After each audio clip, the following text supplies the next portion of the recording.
Oke, selamat pagi semuanya. Halo semuanya teman-teman dari LH Talk ya. Selamat pagi di hari yang cerah ini gimana nih semangatnya teman-teman ya. Hari ini kita bakal ngobrolin topik ya, lanjutan dari kemarin yang super penting dan relevan banget buat kita semuanya. Nah, terutama buat teman-teman milenial dan Gen Z. Nah, Coach, untuk judul hari ini, Coach, kita Oke, bangun mindset wirausaha atau karir untuk milenial dan Gen Z. Nah, Coach, perkenalkan saya dari Semesta Academy, saya Agung yang akan menjadi host pagi hari ini dan kita oke, hari ini ditemenin dengan Coach LH. Nah, Coach, eh, generasi sekarang ini punya banyak banget pilihan, Coach sebenarnya, ya, tapi juga punya banyak tekanan. Nah, pilihannya ini luas, Coach. mhm, Bisa kerja di kantoran, bisa oke, freelance ya. iya, Terus bisa bikin bisnis online juga. oke. Nah, tapi di sisi lain ekspektasinya juga tinggi, Tinggi Coach. ya? Ya, Coach ya. Ya, kadang kita itu dituntut buat sukses cepet nih, Mhm, punya pencapaian dan tampil keren di media sosmed. oke, Ini ya seru ya, Coach ya.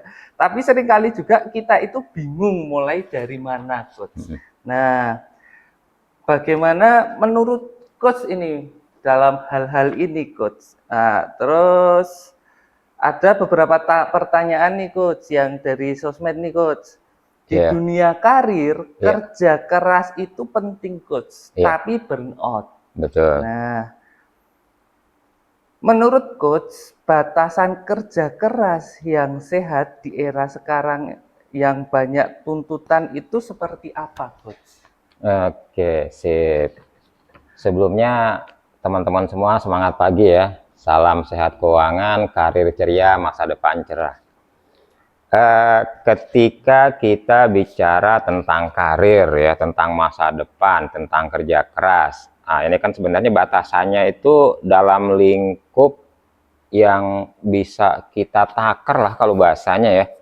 Misalnya kerja kerasnya seperti apa sih? Itu yang ditanyain teman-teman Gen Z. Mungkin Ah, teman-teman Alpha nanti 5-10 tahun ke depan atau teman-teman milenial yang sekarang sudah 5-10 tahun bekerja ya.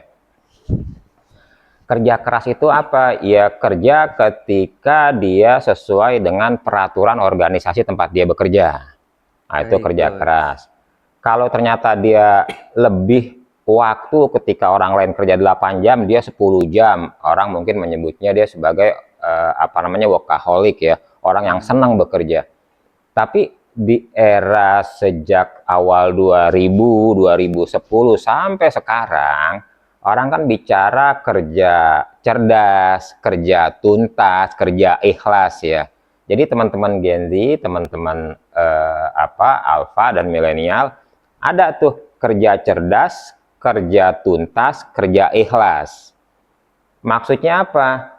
Setiap organisasi usaha, baik itu freelance atau magang atau pegawai kontrak, pegawai tetap, ketika mereka bekerja kan tuntutannya jelas. Yang pertama pekerjaan selesai, berarti wajib tuntas. Wajib tuntas. Misalnya di Semesta Academy atau di Bakti Pemuda, di PT Pegadaian atau di PT Bank Mandiri, setiap ngasih target atau KPI, manajemen kan mintanya kerja tuntas, selesai. Oke, Itu kan Coach. batasan minimal tuh ya. Heeh. Syukur-syukur melampaui. Kalau di Bank Mandiri malah nggak ada pegawai biasa, yang ada pegawai luar biasa. Dikasih kerjaan 100, ya dia selesai 120%. Oke. Itu berarti kerja keras dan kerja tuntas. Heeh, Coach. Nah, Oke. batasan di era modern, kita pakai kerja cerdas. Baik, Coach. Misalnya gini, eh, Mas Agung selaku direksi di Semesta Academy kan punya banyak sekali karyawan di berbagai cabang nih. Setiap cabang dikasih target.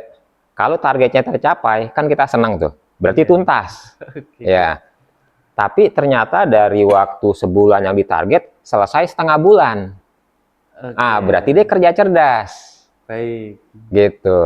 Siap, Coach. Nah, buat teman-teman yang saat ini masih stay di YouTube, mungkin belum bisa login, maaf, belum bisa join di IG, bisa join juga di YouTube ya. Ada channelnya Kang LH Strip Coach LH. Nah, buat teman-teman yang mau join ke YouTube juga bisa ya. Terus Coach, yang kedua nih Coach, ada pertanyaan juga nih. Banyak yang bilang biar karir cepat naik harus siap lembur. Iya. Nah, tapi ada nggak cara lain buat nunjukin perform kita ya, tanpa harus ngabisin waktu di luar jam kerja? Oh, oh itu yang tadi ditanya ya, pengen karir cepet, masa depan bagus, tapi kerjaannya nggak banyak gitu ya. Nah, ciri khas anak-anak sekarang ya. Ini berlaku di seluruh dunia sih. Bisa nggak sih? Sebenarnya gini, salah satu dari panutan kita di bidang IT kan diantaranya Bill Gates ya. Bill Gates itu awal-awal 2000 dia sempat bilang tuh, waktu mesin ATM baru mulai banget. Oke, Coach. Dia bilang bahwa satu saat bank akan masuk ke kamar kita. Dan itu lebih kurang baru terrealisasi ya di 2010-an ya, 2010-an. Ternyata kita ada online ya, kalau di Mandiri ada Mandiri Online, kalau di BRI mungkin ada Brimo, lalu di Mandiri ada Livin sekarang, lalu ada Genius dan lain-lain. Artinya, bangun tidur kita buka handphone, buka laptop, buka gadget yang lain, kita bisa bertransaksi perbankan atau keuangan. Baik. Nah, artinya itu bisa diprediksi sejak Bill Gates di awal-awal 2000. Berarti kalau kita transaksi lewat HP, lewat gadget ya, artinya waktu kita ke mesin ATM, waktu kita ke cabang, waktu kita ke lokasi lembaga keuangan, itu bisa kita pangkas, kita bisa hemat waktu. Yang harusnya 3 jam bermacet-macet atau 2 jam, kita cukup 1 menit, 2 menit di handphone. Artinya kita bisa menghemat sekian ratus% waktu kerja kita.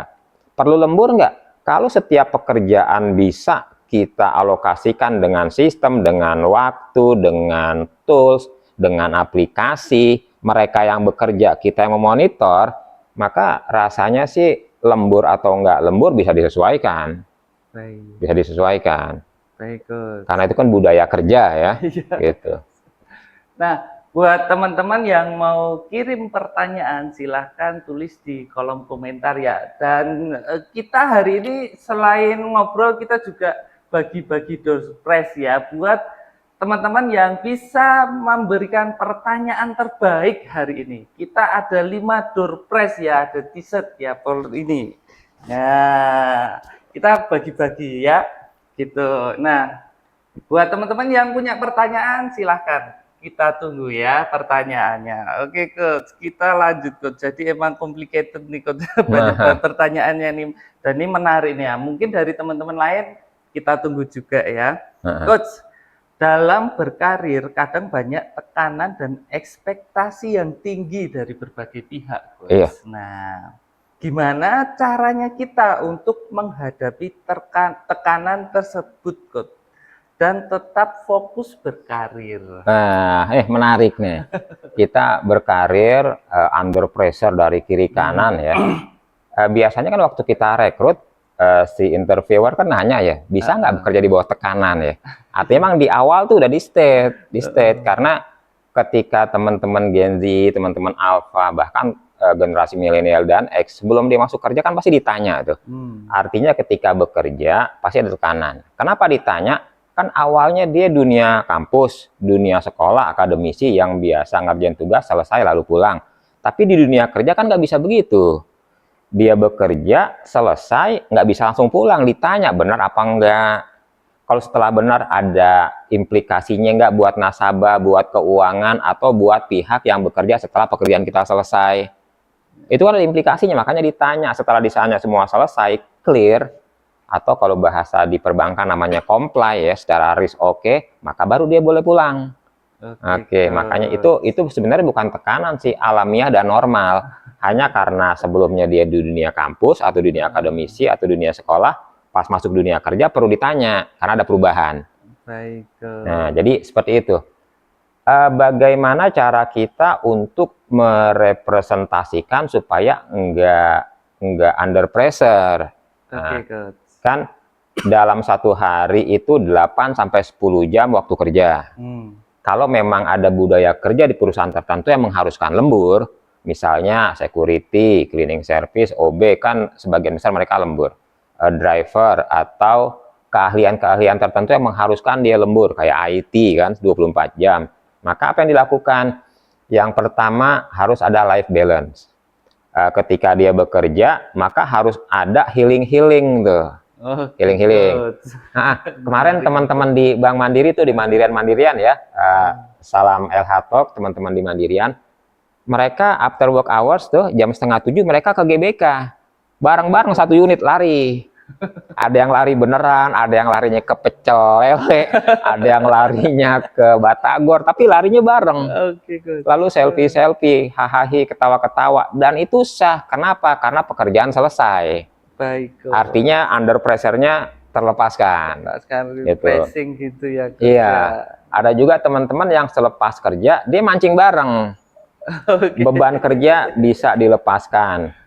Kalau dia masih stres gimana? Kan bisa nanya yang ikut mancing atau ikut lari. Lu pernah ngalamin kayak gue nggak? Pernah. Gimana cara nanganinya? Kan begitu ya? Siap, Coach. Gitu. Ini tentunya bukan mancing emosi ya, Coach. Mancing benar, mancing mania itu. Oke, Coach. Nah, ini menurut Coach ini ada nggak, Coach, buat teman-teman nih, kadang kan di luar nih kok kerjaan nih banyak banget, terus kok nggak selesai. Nah, ada nggak, Coach, tips sama triknya untuk memanajemen waktu kerjanya, Coach? Memanajemen waktu kerja ya. Oh, banyak pertanyaan kayak gitu ya.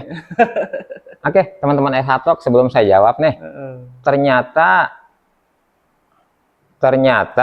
teman-teman Genji ini banyak yang tertarik dengan LH Talk nih, sampai-sampai ya ada yang datang ke kami itu namanya Purwo Bersari kalau nggak salah dari Bank Mandiri. Dia bilang begini, Coach, nanti tolong dong disisipin materi tentang CC. Pas saya ngertinya CC itu apa? Tentang kartu kredit, bahasanya generasi Z itu CC. Lalu tentang generasi strawberry, tentang sandwich generation. Sandwich itu yang usul tuh Saskia dari Bekasi. Kalau tadi Purwo itu dari Bank Mandiri. Lalu usulan dari Bang Afrizal Ritonga, beliau bilang kalau bisa antara musik dan waktu disesuaikan. Itu juga banyak sekali masukan, artinya yang peduli dengan kita tuh banyak. Nah, ada juga masukan tentang nanti harus ngebahas tentang investasi yang sesuai dengan generasi Z dan generasi Alpha. Dan banyak lagi ya, terima kasih masukannya teman-teman. Kami dengan sangat senang hati kita terima ya, Mas Agung ya. Banyak pertanyaan dari teman-teman ini juga ada dari channel YouTube, Coach, atas nama Kak Gogo Susu. Nah, untuk pertanyaannya, Coach mau tanya gimana caranya memulai bisnis dengan modal fisik dan uang sedikit. Nah, sekiranya apa yang perlu disiapkan dan apa langkah awalnya? Wes, mantep nih. Nah, kalau udah bisnis ada ya. Terima kasih Kak Gogo ya pertanyaannya. Kak Gogo, Mas Agung dan teman-teman semua di sini tuh di depan kita nih kan ada buku-buku tuh. Ada wirausaha dengan modal dengkul, ada investasi ya, gampang dan mudah, gampang dan murah. Artinya kalau kita mau usaha dengan modal kecil bisa nggak? Bisa. Anak saya generasi Z juga lahir awal 2000 ya, 2002, 2003 ya pastinya itu. Dia modal usaha tuh nggak gede, saya pikir gede. Jadi pas lagi bicara saya tanya, untungnya berapa? Disebut sekian, modalnya berapa? Ternyata kecil. Cuma kisaran 1 juta, 2 juta, 600.000, kan relatif kecil di masa sekarang ya.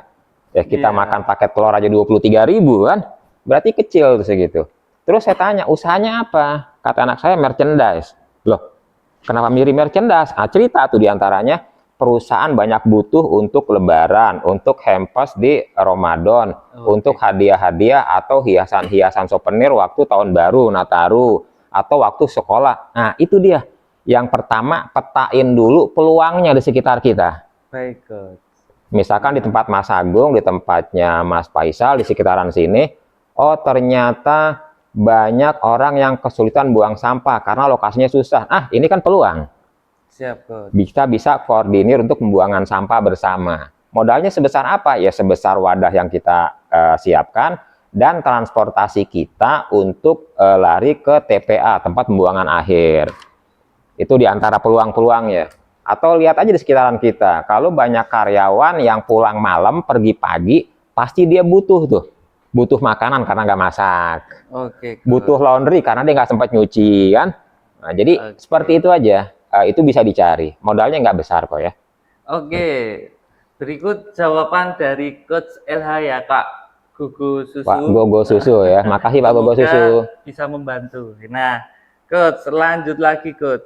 Menurut Coach, apa kesalahan mindset yang sering dilakukan pebisnis muda? Dan gimana cara menghindarinya biar bisnis ini tetap awet dan kita tetap child? Tetap ya. Aduh, taruh nih, jawab mesti minum dulu nih ya. Teman-teman Silakan, boleh Coach. disambil minum ya. Yang mau makan gorengan boleh, tapi beli sendiri. Kita kan susah juga ngirimnya. Pertanyaan ini banyak, relatif banyak ya. Bahkan teman-teman pekerja migran ya, bahasa kita TKI di luar negeri ya. Mereka juga bilang tuh, bisnis apa sih yang pas buat di rumah? Ada mereka yang keluarin bisnis, taruh di investasi 100 juta, pas dia balik udah nggak ada. Itu namanya investasi bodong. Bahkan ada yang 2,5 miliar, ternyata juga nggak dapet juga, bodong. Ya kita yang real-real aja. Investasi atau bisnis apa yang gampang dilihat sekarang ini ya. Baik, Coach. Tahun 2025 sampai 2030 itu kan digitalisasi dari hulu ke hilir ya. Orang-orang menyebutnya hilirisasi IT atau digitalisasi segala bentuk sistem itu ada. Di tempat saya sekarang laundry kiloan udah mulai berkurang. Orang makanya laundry koin. Oke, Laundry koin. Nanti orang juga akan semakin sering ketika dia beli sesuatu tuh, sebenarnya sudah 10 tahun lalu ya, beli juga pakai koin. Artinya digital tuh yang dibutuhkan. Nah, bisnis apa? Cari bisnis yang model-model digital. Baik, Coach. Digital, baik digital produknya atau digital sistemnya. Misalkan pembelian bisa lewat aplikasi. Atau kalau nggak terlalu paham dengan aplikasi, nggak terlalu familiar dengan aplikasi, kan bisa lewat WA ya, atau ya anggaplah kalau di kampung-kampung lewat SMS atau WA lah, itu udah cukup. Tukang sayur di depan saya itu bahkan untuk pesan dia PKWA, Bang Ranto bisa nggak dikirimin bayam, kangkung atau sayur sop buat siang, itu lewat WA. Artinya udah pakai digital kan. Iya, Coach. Nah, itu bisa dilakukan. Dia bisa mempercepat pengiriman, mempercepat waktu jualan, dan dia bisa habis lebih cepat dari waktu seharusnya. Artinya apa? Digitalisasi. Itu nggak harus keren-keren banget. Yang penting sesuai dengan kemampuan kita dan sesuai dengan produk yang kita akan jual. Oke, Coach. Terima kasih, Coach. Nah, Coach, nih dari followernya Coach ini atas nama Kak Ilmuf ya. Untuk pertanyaannya, Coach. Coach mau tanya dong gimana caranya berkarir dari posisi yang bahkan belum dihitung pegawai, ini dalam artian outsourcing, Coach. Nah, mohon pencerahannya, Coach. Ya. Nih, ini outsourcing ini dari tahun berapa ini? Dia jadi, karena udah ada undang-undangnya sih kalau outsourcing itu kan, ada undang-undangnya. Artinya memang dia pekerja yang pekerja dengan kondisi proyek atau jangka waktu tertentu, memang ada itu, undang-undangnya ada. Jadi kalau bicara undang-undang kita agak berat ya. Oke, Coach. Kalau outsourcing, kalau kita anggap dia bukan karyawan, iya, tapi, nah lagi-lagi nih, Mas Agung kan contoh nyata nih sebagai seorang direksi. Waktu lihat di depan kita ada karyawan dan non karyawan, kan mata kita nggak merem ya. Kita lihat nih orang ini jago IT, kemudian sering upload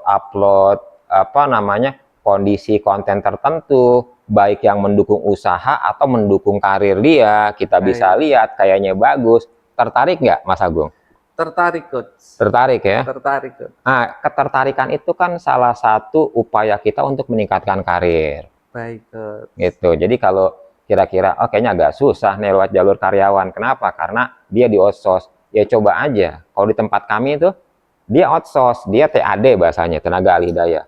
Tapi karena dia ngerti IT, bisa digital, sering upload, ngerti medsos, diangkat jadi karyawan di studio. Gitu. Jadi ketika ada kesempatan dia pilihan pertama. Kenapa? Karena dia ngerti organisasi, sudah lama di organisasi, dan dia ngerti yang dibutuhkan oleh organisasi. Baik, Coach, luar biasa. Mungkin dibantu dengan kira-kira skillnya apa ya, Coach ya? Iya, Mungkin ditonjolkan aja nih skillnya ya. betul.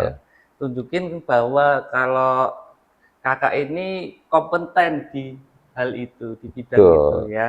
Gitu, Coach. Oke, Coach. Pertanyaan selanjutnya, Coach. Nah, banyak anak muda yang hobinya jajan ini, Coach. Nah, mantap nih. Bagaimana tips mengelola keuntungan bisnis biar bisa betah di tabungan Mm-mm. dan nggak cuma numpang lewat? Ini yang nanya yang jajan apa yang jualan ya? Ini kayak anak muda yang sering jajannya nih, Coach. Oh. Ini kayak dia suka jajan nih, Coach.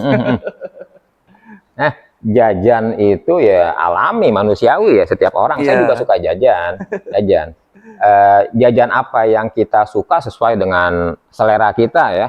Ada yang sukanya ala-ala Korea ya, jajangmyeon atau tteokbokki. Ada yang sukanya ala-ala Jepang ya. Ada yang sukanya ala-ala Indonesia, Nusantara, ada yang Europe, ada yang ala-ala Itali, itu bebas. Yang pertanyaan kan duit kita cukup nggak sih, gitu kan? Oke, Coach. Nah, teman-teman, supaya teman-teman bisa nabung tapi jajannya terpenuhi, maka kalau punya uang, punya duit nih ya, yang pertama tanya dulu nih ke kita mau nabung berapa setiap bulan. Anggaplah kita setiap bulan punya uang 500. Mau nabung berapa? 50.000. 50.000-nya sisihin dulu. Oke, Coach. Berarti uang kita kan masih ada 4,5. Nah, 450 itu yang kita pakai. Baik, Coach. Ada kebutuhan lain nggak? Nggak ada, itu emang buat jajan semua. Ya wes, berarti yang 450 itu buat jajan. Nggak ngeganggu yang tabungan. Oke, Gitu. Oke, Coach. Terima kasih, Coach. Nah, kemudian ada pertanyaan juga nih, Coach, dari followernya Coach atas nama Kak Edi Sarjaya. Oh, Bang Edi di Medan ya. Salam Medan dan Sumatera Utara, Bang. Nah, pertanyaannya, Coach, bisnis apa yang cocok menjelang pensiun? Oh, bisnis yang cocok menjelang pensiunnya seru nih. Karena gini Mas Agung, Baik. banyak orang yang menjelang pensiun, itu kan hunter-hunter di luar itu tahu dia mau pensiun. Oke, Karena Coach. kan data kita di mana-mana ya. Ini orang kayaknya udah 54 tahun kerja, 2 tahun lagi pensiun nih. Nah, selama 2 tahun dipantau tuh. Pas hari tahun ke-56, dia didatengin. Mau bisnis ini enggak, bisnis domba, bisnis ternak, bisnis pinus hutan, bisnis hotel, kamar dan lain-lain.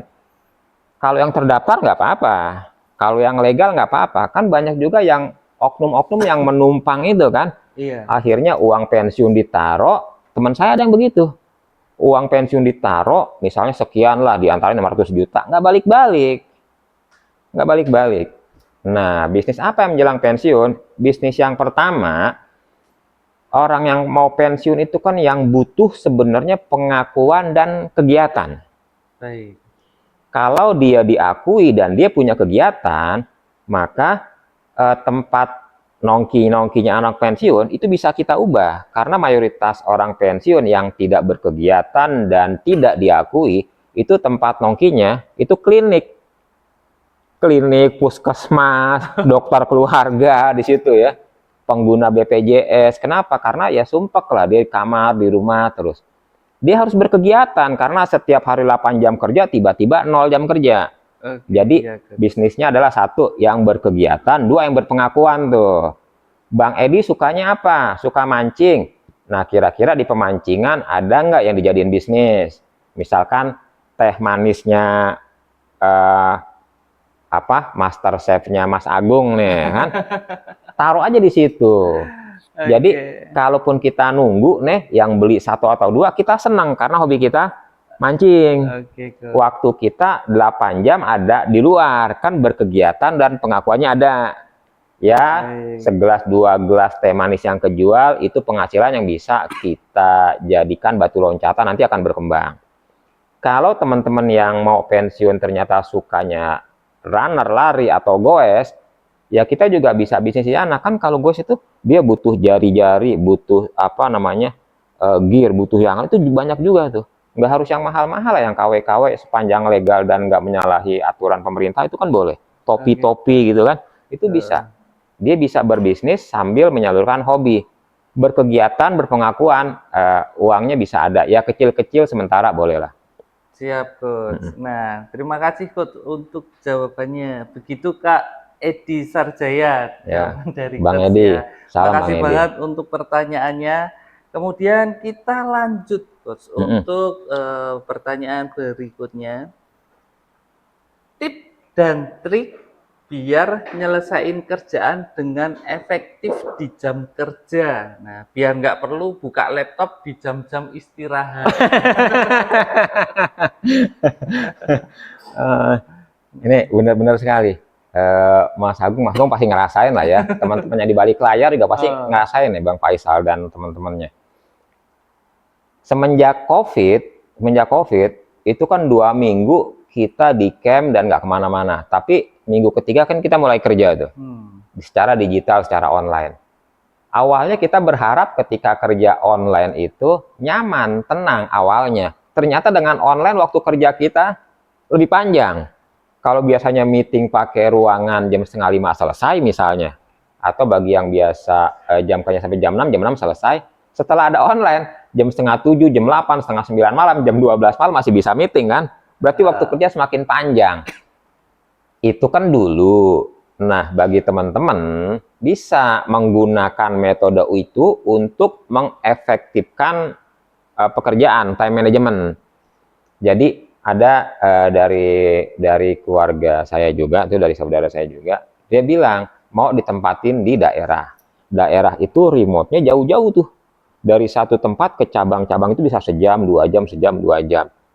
Kalau masih pakai lokasi fisik, didatangi satu-satu, satu hari paling 2 jam, 2 cabang. Kita ubah, bisa nggak diubah? Bisa, pakai apa? Pakai Zoom. Nah, gitu. Jadi dengan pakai Zoom, maka seluruh pekerjaan tercover, seluruh pendapat bisa dijawab, bahkan setiap peserta bisa juga menjadi guru karena saling melengkapi. Selesai 1 jam, semua clear. Maka yang harusnya 4 jam, kita bisa hemat 3 jam. Waktu istirahat, ya silakan istirahat, silakan sholat, silakan makan. Nanti jam 1 mulai lagi. Baik, Coach. Terima kasih, Coach. Nah, kemudian, Coach, apa sih definisi sukses dalam berbisnis buat Gen Z dan milenial? Apakah cuma soal cuan? Atau ada faktor lain? Nah, ini masalah sukses ya. Nah, kalau menurut Mas Agung, sukses itu gimana kira-kira? Kalau sukses, kalau definisi saya ya, Coach, saya itu berbagi, Coach. Berbagi. Ketika saya lebih bermanfaat buat orang lain itu menurut saya sudah sukses. Orang yang hebat adalah orang memberikan manfaat untuk sebanyak mungkin orang gitu ya. Iya, Coach. Oke.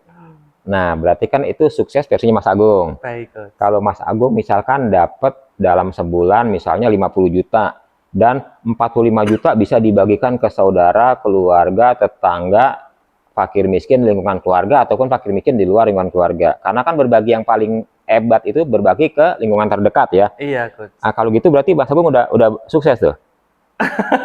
Insya Allah, Coach. Nah, kan artinya suksesnya Mas Agung, suksesnya Mas Faisal, suksesnya Bang Edi tadi yang nanya, suksesnya Gogo Susu, suksesnya tadi Yesa dan lain-lain kan beda. Oke. Maka taruh dulu goal kesuksesan kita itu apa.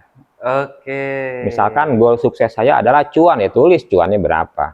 Suksesnya kita adalah saya ingin menghajikan orang tua, tulis. Suksesnya saya adalah saya bisa beli motor baru, tulis. Suksesnya saya adalah saya bisa cicil rumah, tulis.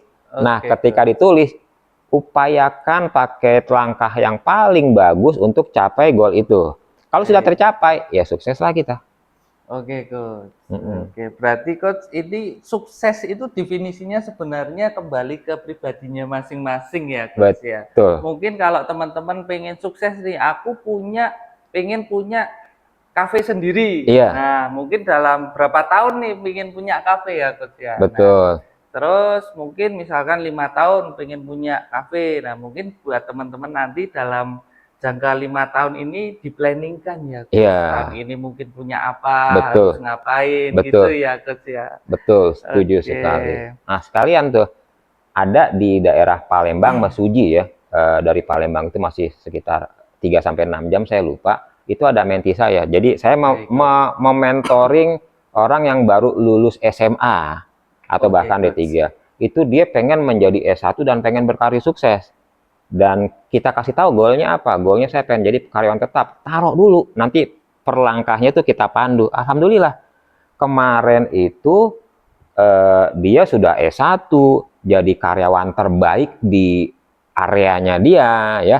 Dia diakui oleh kepala cabangnya. Saking berhasilnya dia sampai 2 kali kirim ke rumah saya tuh pempek, kerupuk, banyak sekali. Banyak sekali. Terima kasih, kalau nggak salah itu namanya Ajeng. Terima kasih Ajeng kalau nonton, kalaupun tidak nonton bagi teman-teman yang kenal. Sukses definisi Ajeng adalah menjadi karyawan tetap dari sebelumnya hanya SMA atau D2 dan ternyata berhasil S1, sukses, lalu jadi karyawan tetap sukses, bahkan melampaui menjadi karyawan terbaik di areanya. Oke, Coach. Hmm. Ya, ini ada pertanyaan Oh, lagi, masih ada Coach. ya? Iya, ini Masih ada ya? Menarik nih ya. menarik ini, Coach. Dari Kak Fadel. Izin Coach mau tanya, kalau berkarir untuk pertama menjadi pimpinan, mempunyai tips untuk mengikuti alur kita dengan anggota sekarang yang Gen Z. Terima kasih. Oh, berarti Mas Fadel pimpinan berarti ya? Oke. Tipsnya untuk mengikuti alur Gen Z ini bagaimana, Coach? Oh, karena ada Fadel follower saya itu ada yang dari Kalimantan, ada Fadel yang dari Jakarta, ada Fadel, banyak sekali nama Fadel ya. Tapi bukan nama pasaran, itu nama bagus ya, nama bagus. Oh, Jadi kalau Mas Fadel kepala tim dan punya subordinat karyawan di bawahnya itu Gen Z semua, maka Mas Fadel harus setidaknya beradaptasi dengan budaya dan karakter Gen Z. Tapi juga karyawannya para Gen-Z ini juga harus ngikut maunya Mas Fadel, karena kan Mas Fadel ini merepresentasikan manajemen perusahaannya kan. Nah, jadi ya. gimana? Duduk bareng-bareng, kasih tahu Mas Fadel, kita punya KPI apa aja, kasih tahu, kasih tahu. Dan itu harus tercapai dalam periode tertentu, apakah sebulan periodenya, 1 semester atau setahun, kasih tahu. Ajak para generasi Z ini minta saran kira-kira gimana cara mencapainya. Nah, pasti kan para generasi Z yang baru pasti ngasih pendapat-pendapat. Kalau pendapatnya bagus, ya terima. Kalau pendapatnya kurang bagus, ya lengkapi dengan pengalamannya Mas Fadel. Lalu setelah semua terakomodir, pendapat Mas Fadel, masukan Mas Fadel, pendapatnya karyawan yang Gen Z ini, setelah selesai, jadikan satu tuh, jadikan itu komitmen. Harus dicapai bersama-sama dengan Mas Fadel sebagai supervisinya atau leadernya dan mereka sebagai eksekutornya. Kalau mereka salah ya Mas Fadel wajib negur dia. Tapi kalau dia berprestasi, Mas Fadel wajib ngasih reward. Oke, Gitu. Maka insya Allah generasi apapun di bawah kita akan happy lah. Kalau begitu ya. Makasih Mas Fadel ya. Ada 2 pertanyaan lagi, Coach. Nih, kita sambil minum dulu nih, Coach. Iya, saya nggak lupa ternyata. Sebenarnya tadi saya mesannya jus alpukat, tapi ini lebih sehat lah ya. Siap, Coach. Ini ada pertanyaan dari Instagram, Coach, atas nama Kak Nafsul. Pertanyaannya, kalau gaji tidak hanya lewat, selain ditabung, apa ada solusi yang lainnya? Kalau usaha, apa investasi yang cocok dengan gaji UMR? Oke. Nafsul itu ada di Mandiri, ada di Amal Insani, ada. Tapi saya nggak tahu nih nafsul yang mana ya. Nafsul mutmainah ya. Jadi gini, gaji baik dia UMR, UMP itu kan di pemerintah tuh buat itu tuh nggak sembarangan tuh. Misalnya gini, kenapa sih gaji UMR Papua tinggi? Karena di Papua teh manis itu 25.000 sampai 35.000 misalnya. Iya. kenapa kalau di Purwokerto atau di daerah tertentu misalkan kok UMR lebih kecil? Karena di sana soto aja murah. Jadi memang pemerintah itu mengatur sedemikian rupa UMR dan UMP menyesuaikan dengan kebutuhan hidup hari-hari. Nah, Baik, Coach. UMR, misalnya UMR setelah kita selesai itu seluruh kebutuhan harian termasuk dari gaji UMR sampai ke gaji berikutnya, kan ada selisih ya, pasti ada selisih. Kalau nggak ada selisih berarti teman-teman rugi kerja, ya lebih baik keluar. Kan? Kita gaji 3 juta, ternyata pengeluaran 9 juta, mending keluar karena itu nggak bagus. Nah, misalkan gaji UMR di DKI lah 5,2 ya. Berapa DKI sekarang? Iya, kurang lebih 52, Coach. Nah, kurang lebih sekitar segitu ya. Nanti teman-teman boleh cek lagi tuh. Misalkan segitu. Lalu pengeluarannya 4,5, kan masih ada 700. Masih ada 700. Nah, 700 yang mau disavingkan Mbak Napsul dan seluruh audiens ya. Ngomong ke diri kita nih, ke diri kita. Saya kira-kira termasuk orang yang berkarakter butuh uang tiap hari atau enggak? Kalau butuh tiap hari, berarti yang 700 taruh di tabungan.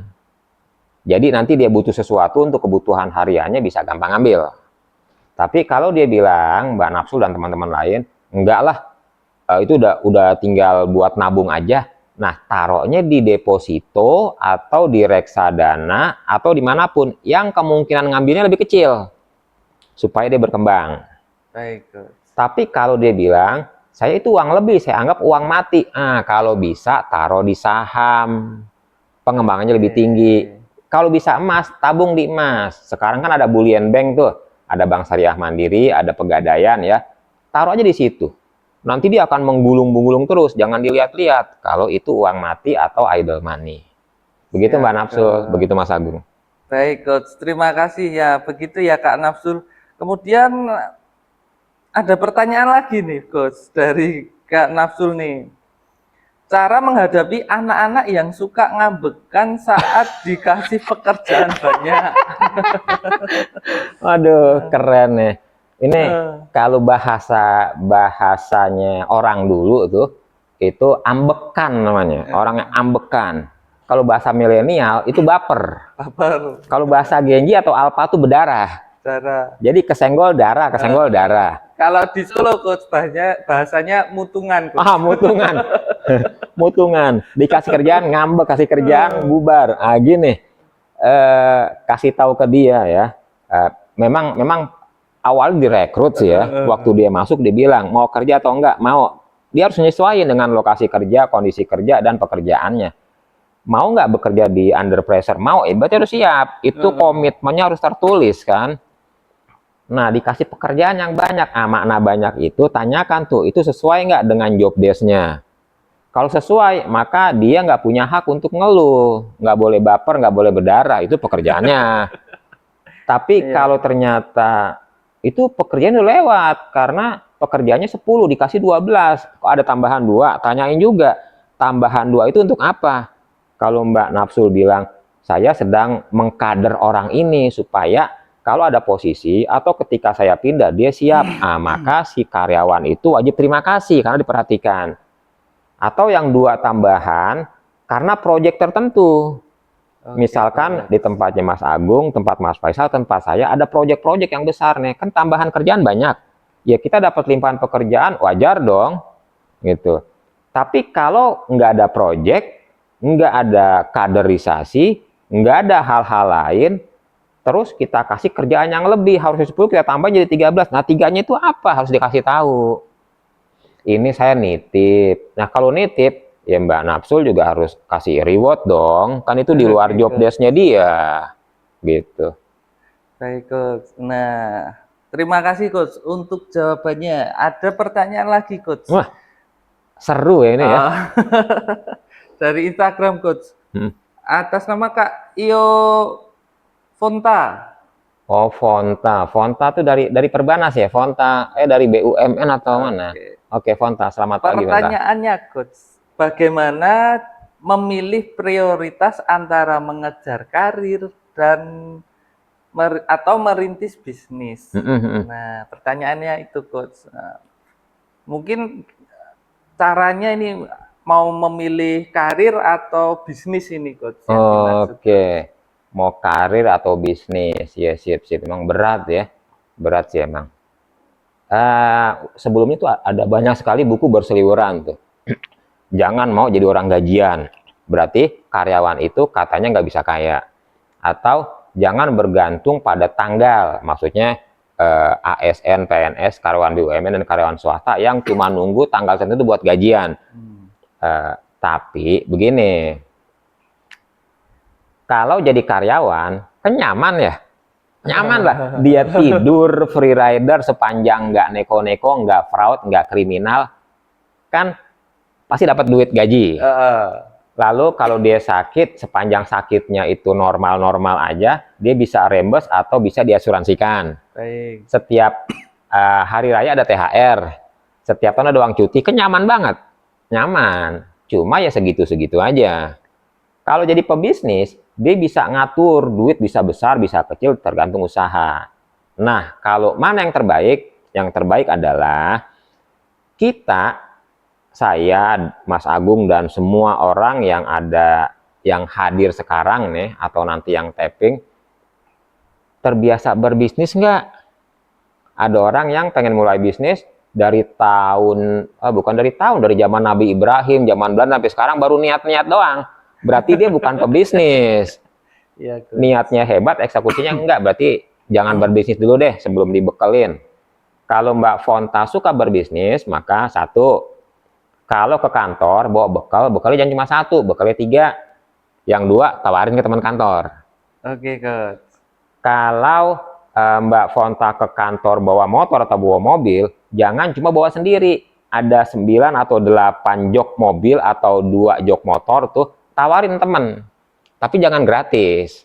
Oke, coach. Nah, kalau Mbak Fonta bisa kayak gitu, berarti Mbak Fonta bisa menyatakan, saya karyawan, tapi saya pebisnis. Oke, luar biasa, coach. Jadi, Gitu. selain jadi karyawan, juga jadi pebisnis. Ya, meskipun bisnis antar jemput, tapi kan yang searah pulang ya. Iya, coach. Luar biasa, coach. Nah, ada pertanyaan lagi nih, coach. Dari Kak Fadel Permana, coach. Fadel dari Permana. IG, coach. Oke. Coach, boleh nanya lagi, gimana kita pendekatan dengan penawaran produk kita yang kita jual ke calon konsumen dengan tip dan triknya, cara pendekatannya bagaimana ini, coach? Ini mantep nih. Berarti Mas Fadel punya produk, dia mau jual ke orang lain, nah gitu. Nah di sini tuh di buku ada namanya hypnoselling tuh, lihat di itu tuh, baik yang lihat YouTube atau yang lihat IG bisa lihat tuh, dibesarin aja HP-nya tuh. Hypnoselling, dia bukan sulap, dia bukan akrobat, tapi dia hati. Baik, coach. Dia hati. Jadi kalau misalkan, nah ini saya misalkan ini punya air putih, pura-pura aja sebenarnya pengen minum sih, aus juga. Gimana supaya air putih ini laku bisa sampai ke orang lain? Baik, coach. Kini kita udah punya produk, maka yang pertama kita lihat adalah siapa di antara yang hadir di sini nih di ruangan studio podcast kita, mana yang paling butuh air putih? Paling butuh, misalkan Mas Faisal, saya, Mas Agung, Nadia, atau siapapun yang ada di sini, dia yang paling butuh. Maka itu yang kita dekati. Karena kemungkinan dia mau dan terjualnya air putih lebih besar. Baik, coach. Ya. Yang kedua, kalau ternyata semuanya nggak butuh, gimana? Maka Mas Fadel harus datang ke orang itu. Yang pertama, jangan langsung jualan. Harus tahu dia lagi mood atau enggak. Atau kalau dia nggak mood, buat supaya dia mood hari itu. Lalu kita ngobrol-ngobrol apa? Ngobrol apapun selain air putih. Baik, coach. Nanti di tengah obrolan, masukkan bahwa air putih ini punya mineral dan sesuatu yang bisa kita banggakan, berguna buat Mas Fadel, berguna juga buat calon pembeli yang kita dekati. Oke, coach. Setelah itu baru kita bilang, kira-kira bisa nggak ya air putih ini bukan cuma milik Fadel, tapi milik si calon pelanggan kita. Oke, coach. Begitu, jadi jangan paksa orang untuk mau produk kita, tapi biarkan produk itu sesuai dengan kebutuhan dia, dan dia merasa itulah solusi buat dia dari kita. Terima kasih Coach, ilmunya yang daging semua ini ya. Hmm. Ini Coach, kemudian ada pertanyaan lagi dari Kak Imut. Coach mau tanya, semisal kita kerja sebagai frontline, kan kita harus memenuhi kebutuhan nasabah Yap, dan membantu hingga selesai dengan pelayanan sempurna. betul sekali. Cara untuk menjaga fisik dan gimmick wajah gimana Coach? Mas Agung, kalau tadi dari yang penanya-penanya, ini berarti sudah se-Indonesia loh. Iya, Ada ini yang dari rame nih Coach. ada yang dari Kalimantan, mungkin Sulawesi, Maluku. Kalau Iren dari Maluku tadi itu. Nah, jadi gini, orang memang terbiasa ngomong service excellence terbiasa Baik, ya. Coach. Tapi ya wajib belajar dengan ahlinya ya. Ahli service excellence itu apa? Misalkan kalau di perbankan ya Mandiri lah, dia legend lah. Kalau di luar itu misalkan Astra atau Samsung. Baik, Coach. Itu kan banyak dan banyak lagi, itu yang saya sebut hanya contoh-contohnya ya. Contoh-contohnya. Pegadaian juga termasuk sebenarnya. Tapi itu hanya contoh-contohnya. Bank Syariah Mandiri diantaranya. Di luaran sana banyak sekali perusahaan yang bisa kita contoh. Termasuk di UMKM. Nah, kembali ke yang tadi, sebagai frontliner, kan ada diksi ya. Ada statement yang bilang gini, kalau senyum, ya 337 dong gitu. Oke, Coach. Mas Agung tahu 337 ya? Mungkin saya boleh minta ilmunya, Coach. Mungkin dari teman-teman nih ada yang belum tahu juga. Ada belum tahu ya, teman-teman yang tahu atau yang nggak tahu boleh. Senyum-senyum juga boleh lah. Oke, 337 itu ya 3 ke kiri senyum, 3 ke kanan selama 7 detik. Oke, Coach. Jadi Keren ini. jadi kalau senyum misalkan 2, tapi jangan ditegur juga. Lah, Coach LH kok senyum ber 2 cm, tambahin dong 1 cm lagi. Ya nggak gitu juga. Dan hitung 7 detik. 1, 2, 3, kira-kira 7 detik. Kenapa? 7 detik itu senyum yang ikhlas. Nggak dibuat-buat ya. Tulus ya, Coach. Tulus. Tapi Tulus itu kadang-kadang ada gajah, ada Thailand, ada itu lagu ya, lagunya Tulus itu ya. Nah, jadi ketika 7 detik juga jangan diisengin. Misalkan, Mbak, tadi saya itu baru 5 detik, kurang 2 detik lagi, Mbak nggak tulus ya? Jangan begitu juga ya. Intinya gitu, 337. Ikhlas. Kalau kita ikhlas senyum, kita nggak capek, pasti nggak capek. Karena apa? Karena berasal dari hati ya, senyum dengan ikhlas, ya, senyum dengan tuntas. Tapi juga jangan semua orang disenyumin ya. Suami orang lagi sendirian, istri lagi keluar kota, kita senyumin, itu jangan juga. Tapi sepanjang dia nasabah menjalin relasi nggak apa-apa, sepanjang ada senyum-senyum bisnis gitu ya. Jaga fisiknya gimana? Nah gini, frontliner di seluruh perbankan termasuk di Bank Mandiri. Kenapa Bank Mandiri? Karena kebetulan memang saya nasabah Bank Mandiri dan juga lama di Mandiri, jadi tahu persis tuh. Itu ada apa namanya? Ada tunjangan kesehatan, ada juga tunjangan make up. Kalau yang di frontliner, kalau yang tunjangan kesehatan itu asuransi. Bahkan kita sering juga dikasih semacam webinar, seminar, dan sosialisasi hidup sehat ala karyawan gitu. Nah, teman-teman, kalau yang terbiasa di IT biasanya dikasih susu dan telur serta vitamin. Bagi teman-teman yang di frontliner terbiasa apa? Terbiasa duduk, terbiasa diri, terbiasa jalan. Itu biasanya dikasih tahu, kamu harus banyak minum air putih. Nggak usah setiap kali minum segelas, tapi setiap 1 jam ke lokasi minum air seteguk, 2 teguk. Kalau makan jangan banyak makanan yang berminyak, tapi makanan yang berprotein, apakah rebusan dan lain-lain. Itu dikasih tahu supaya badannya segar. Dan jangan lupa, sekarang kan lagi musimnya jam apa? Jam elektrik, jam aplikasi tuh, yang kalau kita jalan dihitung berapa langkah dalam sehari. Nah, itu juga salah satu tips. Salah satu tipsnya apa? 1 hari misalkan kita target 4.000 langkah, 3.000 langkah, tapi anak-anak sekarang udah sampai 9.000 langkah tuh. Maka otomatis kesehatan kita terjaga. Jangan juga karena frontline ya, sebisa mungkin jam 5 atau jam 4 sudah bangun. Berarti tidurnya jam 10 atau jam 9 supaya cukup tidur, cukup istirahat, ketika bekerja nanti fit kembali. Gitu. Coach. Terima kasih, Coach. Nah, itu jawaban dari Coach ya, Kak Imut. Nah, ini Coach, ada pertanyaan lagi, Coach. Kadang anak muda ini suka nggak sabaran dalam proses berkarir. Nah, kembali ke karir ya. tips biar percaya dengan proses dan nggak mudah menyerah. Nah, Nah, itu kalau lagunya CGR tuh lagunya Kobo Junior waktu Iqbal masih kecil tuh. oke. Itu juga ada, jangan menyerah gitu. Atau lagunya apa namanya? Saya lupa tuh. Suju ya kalau nggak salah tuh. Itu juga sama tuh, Super Junior. Jangan menyerah. Jadi ada anak-anak kecil kasih tahu jangan menyerah. Di situ waktu klipnya kalau nggak salah lagi main sepeda jatuh ya dia bangun lagi. Nah, nggak sabaran dalam proses. Saya juga pernah ya ngalami karir yang stuck selama sekian tahun ya. Kalau kerja kita kerja keras, baru kerja keras, saya akan berdarah, saya akan crying tuh. Gila, gue udah tahunan kerja begini kok nggak naik-naik. Ya, tapi karena kita kerja cerdas dan kerja tuntas, kerja ikhlas termasuk di dalamnya, maka saya berpikir di saat itu, Tuhan saya, Allah belum mengizinkan saya untuk naik. Baik, Coach. Kalau saya nggak soleh-soleh banget, ya kalau muka saya kan muka soleh nih, maka larinya ke situ. Kalau saya nggak soleh-soleh banget, saya akan berpikir dalam hati, saya punya leader waktu itu, leadernya baik sekali dengan saya itu beda agama. Dia bilang begini, kira-kira bahasanya ya, Kang, lu kerja aja sesuai dengan porsi lu, biar gue yang mikirin karir lu. Oke. Gitu. Jadi saya kerja apa adanya. Satu saat dia bilang, lu kayaknya udah waktunya naik deh. Ah berarti bener dia mikirin gitu. Oke, Coach. Maka buat teman-teman, bekerjalah sesuai dengan panduan lokasi kantor di mana teman-teman bekerja, sesuaikan dengan maunya kantor dan maunya pimpinan. Kalau teman-teman frontliner, maka sesuaikan dengan maunya customer teman-teman, dengan pelanggan teman-teman. Biarkan leader kita yang mikirin karir kita. Baik, Coach.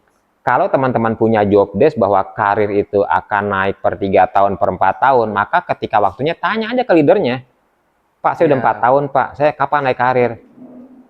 Leader pasti jawab, kamu udah naik, cuma kebetulan kamu saat ini posisinya belum cukup, atau ada kondisi tertentu yang kualifikasinya perlu dipenuhi, atau kalah bersaing, atau banyak hal, atau kamu sedang digodok untuk dipindah di lokasi yang nanti promosinya bagus. Seperti itu. Oke, Coach. Gitu. Makasih banget, Coach. Nah, ini masih ada, Coach, satu pertanyaan terakhir ya. Hari ini nggak kerasa kita kurang lebih udah 1 jam ini ngobrol. 1 jam ya, cepat sekali ya. Nah, ini pertanyaan terakhir, Coach, dari Kak Ira Tistia. Ira Tistia. Apa jenis bisnis style yang populer dan menguntungkan? Tantangan dan cara mengatasinya, dan bagaimana mengelola waktu antara prioritas karir dan bisnis. Bisnis, oke. Bisnis style ya. Dari Mbak Ira ya. Mbak Ira. Mbak Ira, salam LH Talk, Mbak Ira. Mbak Ira, bisnis style itu kan bisnis yang apa ya? Bisnis gampang ya kira-kira ya. Bisnis gampang. Gini Mbak Ira. Nah, di buku saya juga dijelasin juga tuh kalau Mbak Ira nanti baca. Bisnis yang gampang itu sebenarnya adalah bisnis yang dekat dengan hobi kita, dengan kesenangan kita. Jadi kalaupun nggak laku, ya kita ngelaksanain hobi gitu. Baik. Yang kedua, bisnis yang gampang adalah bisnis yang paling dekat dengan lingkungan kita. Dan ketiga, bisnis yang paling gampang adalah bisnis yang paling dicari oleh masyarakat. Nah, kita ambil yang terakhir dulu deh, karena yang dua kan tadi udah. Sekarang kan orang-orang Indonesia ini lagi senang-senangnya hidup sehat. Hidup sehat. Hidup sehat itu tolak ukurnya apa? Satu, setiap hari dia harus 9.000 langkah. Dari mana taunya? Dari jam aplikasi. Berarti bisnis jam aplikasi masuk. Yang butuhin ada. Yang kedua, makanannya kan mereka ngejauhin gorengan tuh. Berarti rebus-rebusan. Berarti makanan olahan rebusan masuk. Bisnis yang gampang, child. Yang ketiga apalagi? Mereka akan mulai produk olahan higienis. Misalkan beras merah, sayur organik. Itu udah mulai tuh. Maka bisnis itu yang dipakai. Apakah Mbak Ira mau bisnis di prosesnya, penanam sayur atau penanam beras atau pengolah bahan bakar, bahan bakunya. Atau Mbak Ira termasuk yang trade-nya sudah jadi diantarkan ke pembeli. Atau Mbak Ira justru konsultannya, ya tinggal dipilih aja. Mudah-mudahan sih bisa. Kalau Mbak Ira karyawan, ya gampang. Yang penting nggak ganggu waktu kerja, nggak mengganggu KPI. Boleh juga dengan teman-teman kantor, dengan tetangga sekitar ya, atau after work hours lah, 1 jam 2 jam setelah kerja. Kalau di waktu-waktu pertama nggak terlalu laris ya itu wajar. Tapi seiring waktu nanti jaringan kita akan berkembang. Begitu Mbak Ira Tistia, Oke, begitu Mas Agung. terima kasih Mr. Coach ya. Hah? Gak kerasa nih kita udah 1 jam 1 jam ngobrol ya. masalah Gen Z ini ya, Mm-mm. tentang bagaimana memulai bisnis dan bagaimana mengelola mindsetnya ya, Oke, Coach. boleh minum lagi ya? Boleh, Capek juga silakan, ternyata ya. Coach. Nah, aku Nggak makasih. berhenti loh minum dari tadi.